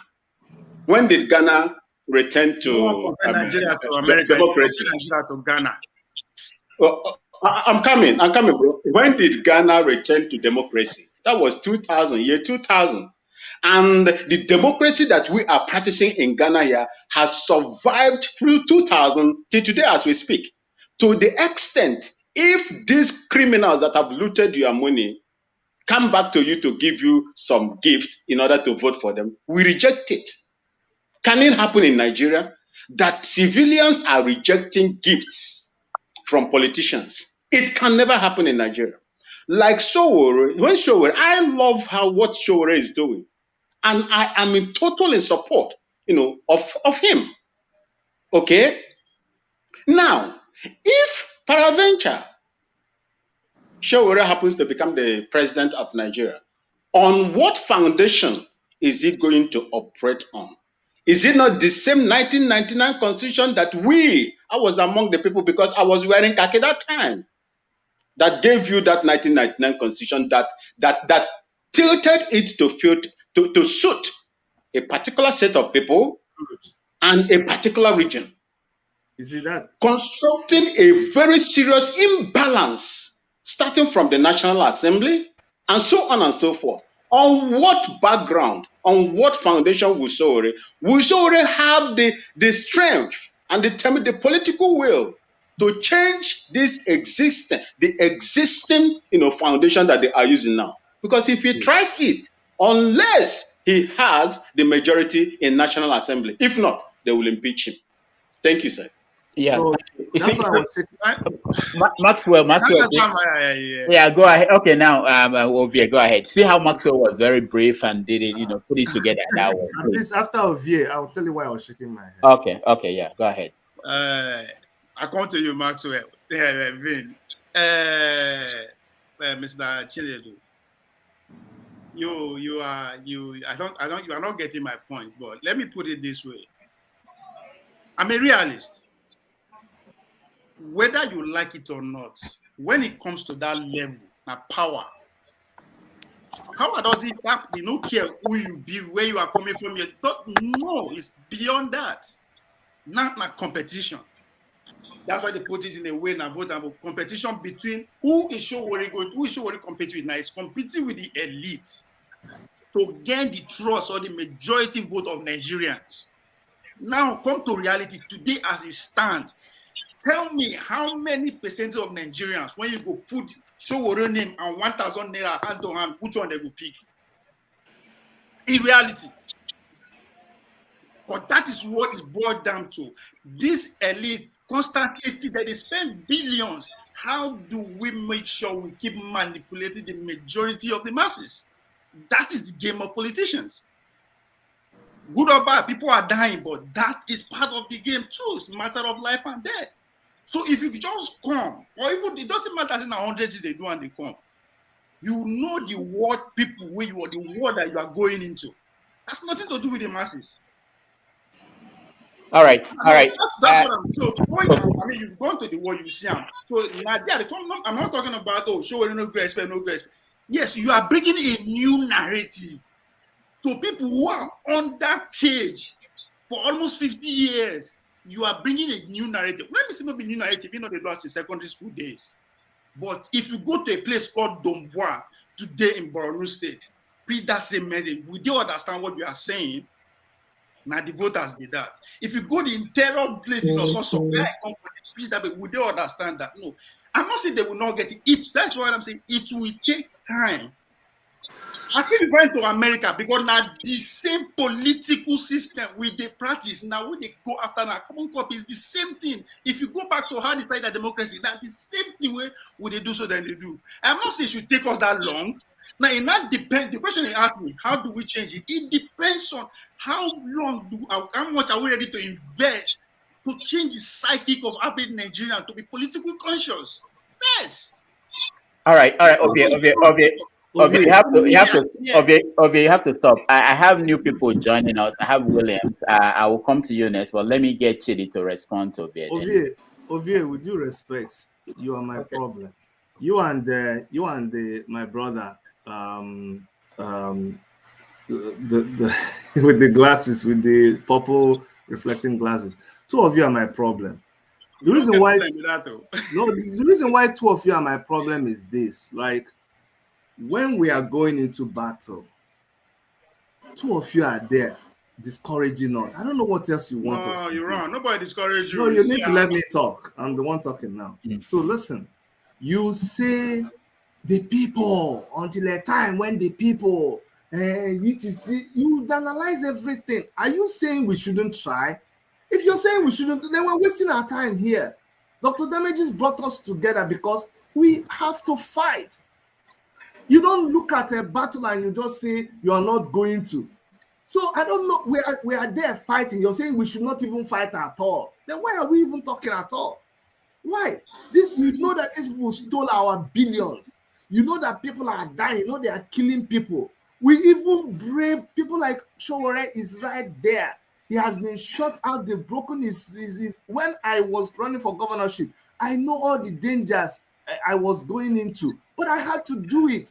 That's why we can make reference to all of those things. In the America you're talking about, all the people that they fought. Did you hear? Fought. They fought for this freedom. And now when people out of nothing, did you hear during the Biafran War, some people carried ordinary stick, but they were motivated. It's not that they didn't know that their enemy had ammunition and their war chest. So in this generation, when we know that there are people who have stolen the drugs out of the hospital, and that's why our children are dying, who stole the money for building the bridges and the roads, and that's why accidents are happening and people are dying, who stole the money for the Nigerian military, and that's why the Boko Haram is killing people up and down. We know that these people are there, and we are doing our level best, and you just come and tell us that we should not do anything. Thank you, Doctor. Let me come in now. If Dr. Damage, okay, hold on, Dimeji, hold on. Okay, let's introduce somebody that joined us, and it's not fair to him. He's been here. I don't know if he's paying for internet like some people in Nigeria. Williams, welcome to the show. Yeah, thank you. I don't know if you can hear me. Actually, I'm speaking from Norway, the Kingdom of Norway. Oh, okay, Norway. And, good. You're welcome. Yeah. And I've been in Norway for quite a long time. I'm a doctor in Norway. I mean, just for the sake of an introduction, actually. Yeah. And I've been following the situation in Nigeria for quite a couple of years, actually. And one of the, I actually like recognize and appreciate the battle of Sowore and the team and every other one. But my question over the years is that all these young aspirants, why can't they come together and merge as one? That is one. And two, I don't think Nigeria can ever be translated so suddenly into what it is now, into a developed nation that we all aspire it to be, even if Sowore were to be there. And I keep on like wondering often that we speak too much online, but little is being done on ground. So all the sides actually like are making good sense. I mean, we have to fight and keep on fighting and keep on fighting until something is done. For example, I was speaking with some of my friends in Nigeria, they which were like professors and then lecturers in the university. Some were like saying that, I mean, I just bring up the issue of Sowore to them. And some of them said the guy is not serious. Some say the guy is too arrogant. I mean, I could see a kind of misunderstanding, even among people of my age, even among the young ones that are within the country. And oftentimes when I go through or listen to Sowore through YouTube or some other stuff, yeah, I saw the fighting spirit in the guy. I saw him doing quite, wanting to do something, I mean, spectacular in the country. But it's as if there is a kind of dissociation between him and several other young people in the country. Yeah, I don't know if I'm really making good sense, but just my observation. Thank you so much for that point. We are going to bring Sowore on a show that I'm involved in the next few weeks. So we will probably play the questions you raised and play it, and let's get an answer from him. Well, thank you. We appreciate that. We are going to. There are a lot of people who are here. It's unfortunate what I'm doing. Yeah, go ahead. Go ahead. Go ahead. All right. So yes. So as you might know, full disclosure, myself and Dr. Chidi are a strong associate of Sowore, and just to put it out there. So I don't want to be too biased about my opinion, but I'll tell you this: I've heard of what you guys have said, but Sowore's contention into these presidential races is a protest bid. I will tell you this, because if you don't join the system, you can't change the system. And that's one of the fundamental things that is it. I'll tell you, the holistic view of Sowore about Nigeria is it's not about presidency right now. It's not about being the president of Nigeria. It's about the holistic change, about revolution, like you write, the revolution, the systemic revolution, whereby everybody, we all sit down in a place whereby we agree, first of all, in one of our in his manifesto, we have restructuring. Restructuring meaning that we need to go back to the basis of our reconstructing our constitution, rebranding it. He is the first person that advocated that the constitution is a fraud, that our constitution was laid down by the military to us. Nobody participated except a few others that the military handpicked and said, "Oh yeah, go and sit in the room and just write the constitution for us." How many people participated in it? So because I sit down with him, it's fundamental. It's okay, all right. The first thing that we can even do with all these national conferences that they've done, they've done multiple of them. Why can't they augment it and pick out a document, a fundamental document that we can run our basis? Because anybody that comes to become Nigerian president cannot solve our problem, because the problem persists. The same system, we cannot do things the same way and expect different results. So if what Sowore is doing currently is that he's participating in the system, so that if by chance he gets the chance to become the Nigerian president, he will go back to the basis of, guys, please, let's sit down, because Buhari has the chance now by calling everybody. So the system that we are running is not working. How can we fix the system? Let's all sit down. Let's just brainstorm. How can we fix our problem? Otherwise, we'll keep running the same cycle. We do things the same way, and we get the same result. We can't get the different result. So Sowore ideology, because someone mentioned that, what is he running? What is the leg that is running now, even if he becomes the president? The leg is running now is that he wants to fix the system. He wants to change it, because many of our problems in the system is not the people. It is systemic problem. Even if somebody is doing well somewhere, as a president, a lot of people are doing multiple other things that are corrupt, that your eyes could not see.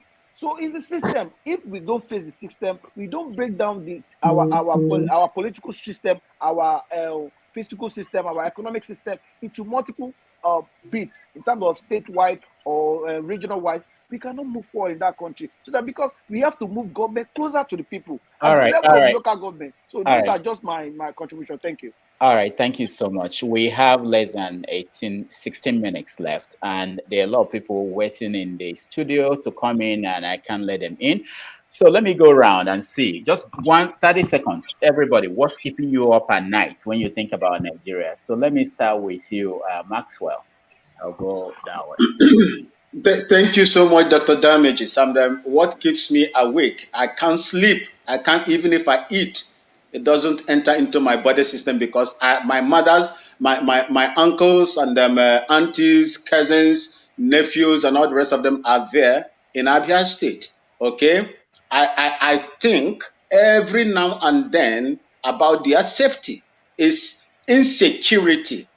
Insecurity. I was there. I fought in Liberia. I fought in Sierra Leone. I fought in Somalia and Rwanda, and the rest of the last war I fought, among all the asymmetric the wars, the last war I fought was conventional warfare.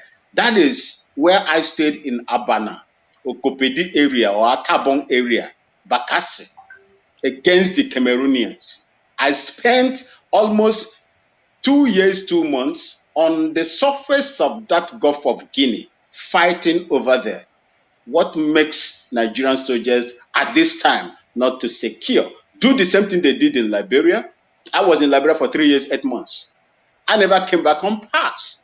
I fought in those places and helped those people to restore, democracy over there. I was also in Sierra Leone. Why is it that Nigerian government cannot secure the land? Why do they allow? Why are they staying hands, allowing innocent people to die? Look, let me tell you, Dr. Damages, the innocent blood that has been wasted in that country will never allow that country to prosper unless something is changed drastically. That's my point, sir. Let them see what is going on in Ghana here. The insecurity that they tried to bring in Ghana here was curtailed by the president of this country, Nana Addo Dankwa Akufo-Addo. He did marvelously in Ghana here to send these people away.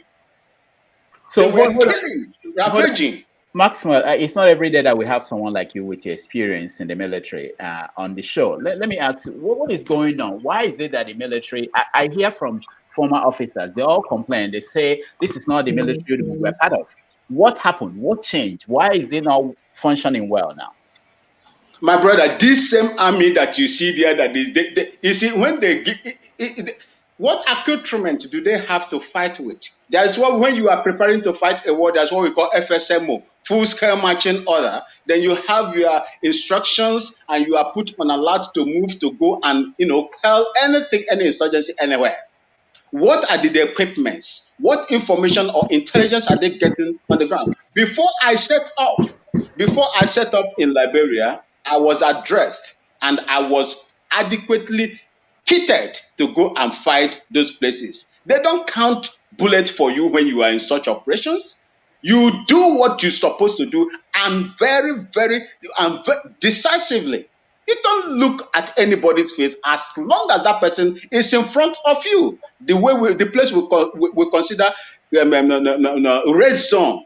Anybody that is found on that red zone is considered as an enemy unless that person is bearing white flag or white handkerchief, or his or her hands raised up, which means surrendering.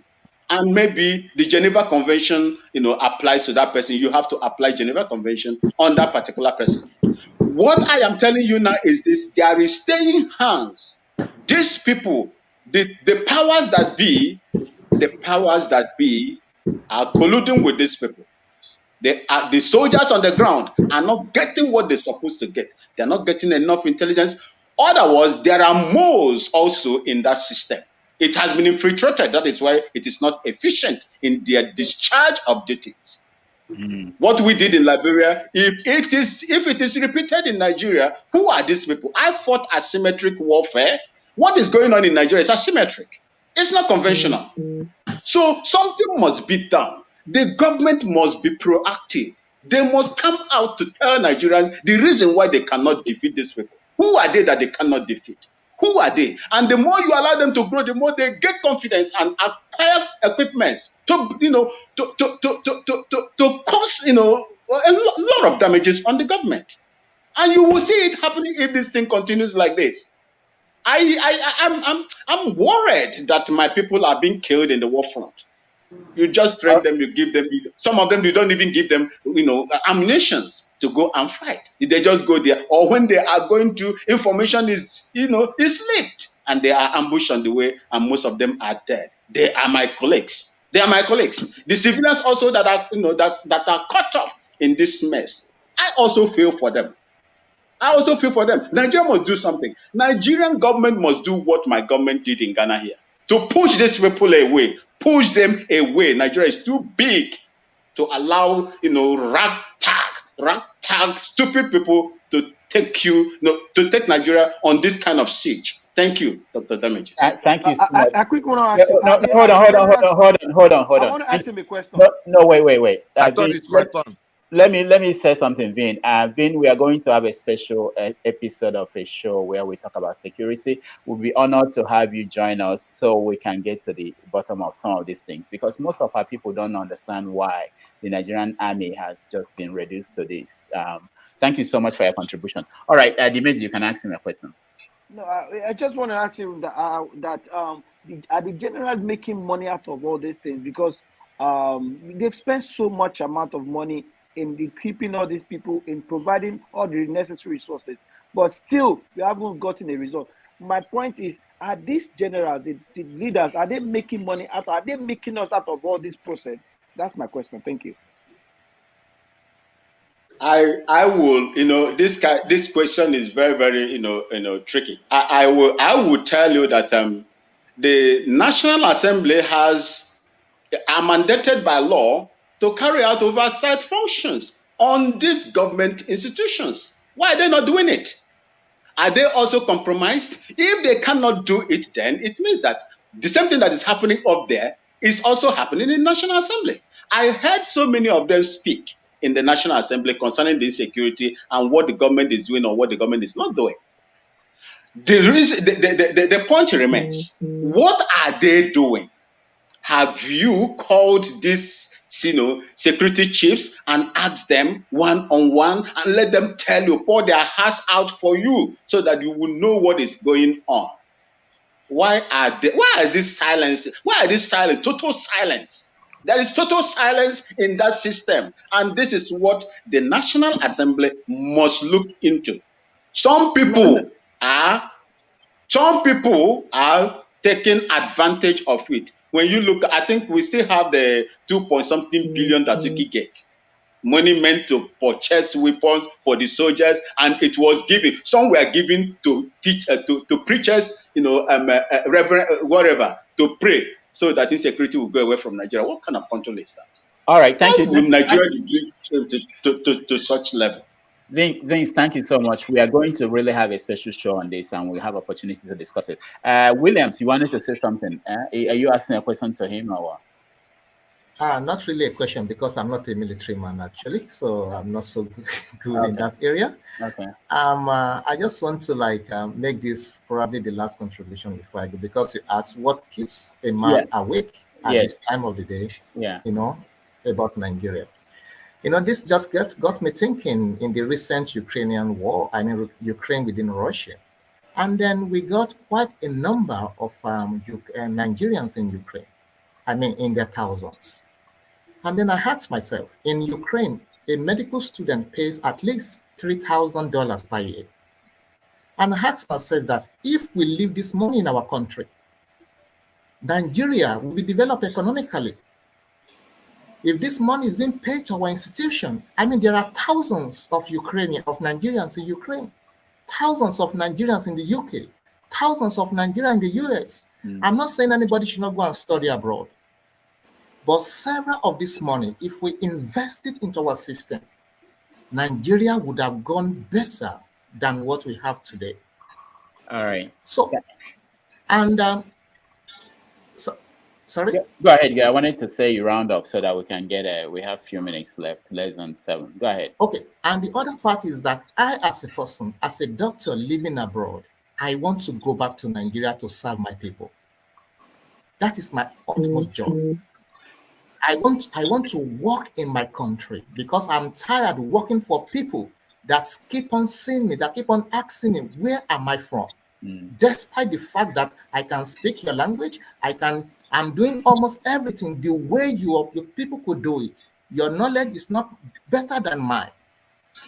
And when I introduce myself, they will ask me, where are you from originally? Do they say, when are you going back? Do they ask you, when are you going back? When I was in the UK, they also say, when are you going back? No, they don't go into that. I mean, no way it's a liberal state. Nobody should, if anybody should show racism to you, you can sue the person to court. It's a liberal word. It's a Scandinavian country. Yeah, it's a liberal word. It's a very free word. Nobody can humiliate me openly. I have the right to take the person to the court. So, but what I'm trying to say is that they will still ask me, where am I from originally? So each time I got such question, I feel within my mind, if I were to be on the street of Lagos, nobody will dare ask me, where am I from originally? I mean, I want to serve my people. I want to use my knowledge to serve my people. But the problem is that even if I go home today, I will be stressed out of my life. And I will be frustrated to go back to where I'm coming from because the system is corrupt. Finally, I would like to say Nigerian problem is multifaceted. I mean, multifaceted. Let's think about it as a very wide thing that we have to think on several aspects and several areas. And I hope that many people from different specialists, from military and others, will be able to stand up and give their, opinion and contribution, even to the development of the country. Nigeria is a great nation, and I wish it get better. People like I and some others, we wish to get back home to live peacefully in our country. Thank you, Williams. Williams, thank you so much for joining us. Can I make a contribution? Yeah. Basil, sorry. So let me just say this: we have less than 4 minutes, so please, everybody, 30 seconds, so that we can get through this. Everybody, give everybody a chance. Go ahead. I will answer my brother from the military angle of questions. He put a poster to us, said, what is going on? When he was in the army, he had people tell him what to do, and the command is given to them to go and execute and get the job done. Our failure is we are having a government that is protecting the people who are actually vandalizing, banditry, and as a matter of fact, looting the ports of Nigeria. So we have a government just thinking, this is my turn to grab, this is my turn to protect my own people. That is one. My other brother who said the medical doctor, you can see why when we go to online, when we go telling our people that we are feeling the hurt that is going on in our country. They ask us, come and live here with us. You are spoiling our country from overseas. They don't know that we need the country more than they need it. Okay? The heart, our desire, our burning desire in our heart is to make Nigeria better. Not necessarily telling them that they have a kind of motivation that don't mind them. They want to, they are online, they are trying to kill you, let you. There is nothing like that. We are desiring to come back home, and our people don't want to recognize that single fact, thinking that we don't know exactly what they are going through. But they have not decided to stop what they are going through. All right. That's the two people I wanted to answer. Thank you so much, Basil. We appreciate that. Sam, what's keeping you up at night? Sam, can you hear us? Sam is the only one in Nigeria. Okay, I think you are muted. Sam, go ahead. Sam, can you hear us? All right, we'll come back to him if Ovie, what's keeping you up at night? What is keeping you up at night? The fact that Nigerians invest more in churches, in religion than politics. You know, we seems to forget that the street definition of politics, that politics determines who suffers and who enjoys. Even that church that we go to every day, without the right policy, we know if we go out. All of us are scattered outside Nigeria today is because of those policies from these politicians. But rather, we worship our religious leader, religious processes, and don't care about the politicians and the politics there now. So a few people come together and just take advantage of all of us. So back to the military area and what we are today, people die just so we have opportunity to get involved in the affairs of our lives on daily basis. People die for that process. But after we now achieve it, we don't care. We say it's evil. They made us believe that it's evil. And every Nigerian man prefers to spend his whole time praying and hoping. The person that will convey that your prayer from you to God, not politician. Because the Boko Haram strike was due to the failure of the policy.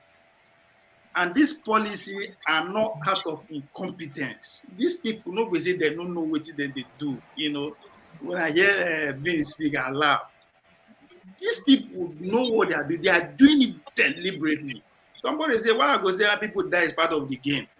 Anybody that dies, somebody is making money out of it because my process killer that Boko Haram weapon where they say there is money to be made. People are making this money in our society. So that's why I talk before you come say you want to dislodge them, know that it's a battle. The people like me and you where either that we not get investment or now only our life, the fact that we are Nigerians, now be the only thing we join us in Nigeria. There are people who invested billions of dollars in that space. So if me and you will not get anything like that, we enter street, what do you think a man that has billions of investment will do to protect that? Ovie, thank you. So 30 seconds is gone now. But if we can dedicate 10% of our religious time to just pay attention to politics, it no go take us forever to get the nation that we want. So it's all on us. That's a good point. Ovie, that's a good point. Thank you so much. I appreciate that. Dr. Chidi, don't tell me you sleep well at night. What's keeping you up at night? I sleep. I sleep. Why will I not sleep? I do what I have to do, but trouble not they finish, my brother. So time has passed when I will keep awake and not sleep because of Nigerian matter. Because if you're not careful, you go follow the matter go, and people still continue doing what they're doing. So I sleep, but I'm concerned when I'm sleeping, and my concern is I worry or I keep looking forward to when will my people be able to have the Biafra that they want? When will my people be able to have the Duduwa Republic that they want? When will my people be able to have the Arewa Republic, the Nupe, the South, the Jaw, your everything? Because I know that is what it should be. Our structure, our system is broken. A bunch of people came together and decided for us what we have today. They put the boundaries and everything for us. So I'm worried and concerned and looking forward to where we can come back. We can have a reset. When we have that reset, then we'll be able to write a constitution that will have provisions for people to be able to sit down and say, look, I am a Kanuri person. I don't want anything to do with an Igbo man. Or I'm going to have something to do with an Igbo man. Under this agreement, then they will sit down, they will sign contracts, and they will shake hands, and that will be binding. That's what I'm looking forward to. And that is what this whole thing is all about. Until we can come to a point, until we can find somebody who is responsible enough to look at that constitution and shred it and be able to oversee a new constitution that guarantees a referendum where people can even have the right to say what they want or not. If they want to be in Nigeria, it will be a consensus. If they want to change the name of Nigeria, it will be we the people. That is what keeps me worried at night. But after that, I sleep. All right. Thank you so much, Bolaji. For me, just two things: insecurity and poverty in the land. Insecurity, I have my family members in Nigeria. So time I get worried about them. If any one of them is struggling, even just between Oyo State and Lagos State, I have to be like, I see myself getting worried, like, hey, are you there? I hope no problem, all of that. So I wish Nigeria is a country where people can move around easily without fear of being kidnapped or being robbed. So that get me worried. Besides that one, the poverty in the land is so much. You wake up in the morning, you see tons of messages, people soliciting for money. That bothers me a lot. And going back to like what Dr. Chidi said, I'm not actually against you guys. I'm just saying how we can do it better. So I wish we have another opportunity to discuss that. I'm All here. right. There's a possibility of me putting in the next election because I have my views. I'm not like somebody that's just commenting alone. If I see a good candidate and if I have the opportunity, I'll go back to Nigeria to go and vote. I have no policy. So All right. Thank you so much. Dimeji, you were the first to join. Yes, And yeah, thank you yes. so much for joining me today. Thank you, What's Dr. Damages, yeah. Mr. Ogo. Mm. What is keeping me awake at night is that is the system. Is that we know the problem, we know all our problems, and we know the solution. But the courage to fix the problems is what is keeping me up at night. All this insecurity, all the corruption, all the things that we've said, it boils down to one thing: is unemployment. If you have jobs, you will not be poor. If you have job, you will not be involved in violence or insecurity or committing any crime. So these are the fundamentals of what is going on. So and I think that overall, what we need to do in terms of Nigeria and fixing Nigeria is about resetting. Many people have echoed the same thing that I'm trying to echo. It's about resetting the system. It's about coming together. And my own approach is that we already have all this document on ground, all these national conferences. They've done multiple of them. Let them bring together. And from there, they can extrapolate a constitution because we all have to have a common goals. All right. I think You understand? your phone is muted now. Yeah. So can you hear me now? Can you hear Okay, me now? yeah, go ahead. So I think what is keeping me up, like I said, is that Nigeria, we knows all our problems and we know the solution, but the courage to fix this is our problem. And our people are, like I always say, the problem is the people are the problem and the solution is the government. And when the people, when the government now did not provide the solution to the problem, they become the problem. And that's what we have right now. Thank you. All right. I think I got everybody. Oh, Sam, are you still there? Okay. Sam, we don't know. Sam, I'm so sorry. But thank you so much, everybody, for joining me today. It's been over 2 hours, and I really appreciate all your contribution. Dimeji, Bolaji, Dr. Chidi, Ovie, Williams, Sam, Basil, Vin, and I mean some other people that are not here anymore. Thank you so much. We are going to come back again on Wednesday at 6 p.m.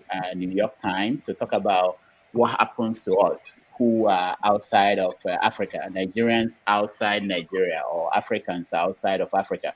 And then on Saturday at 11, we talk about politics in Nigeria.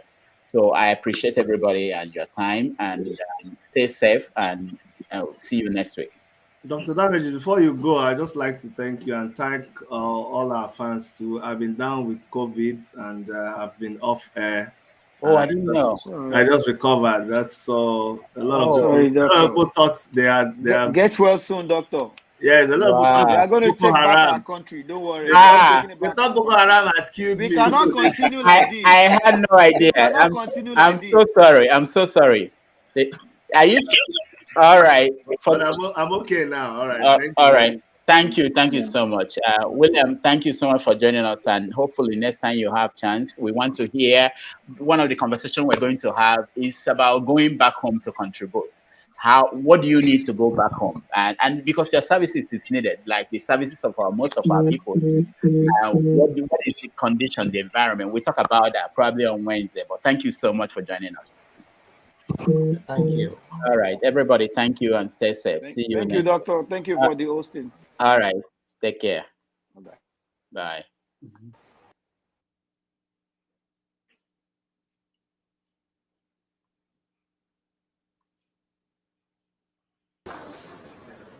If you encourage poultry, if you decide to give one child an egg per day in school,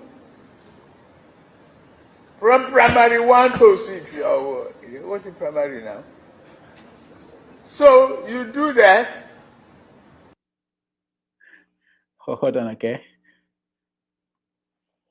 Can you honestly, truly say to yourself that our country has changed for the better?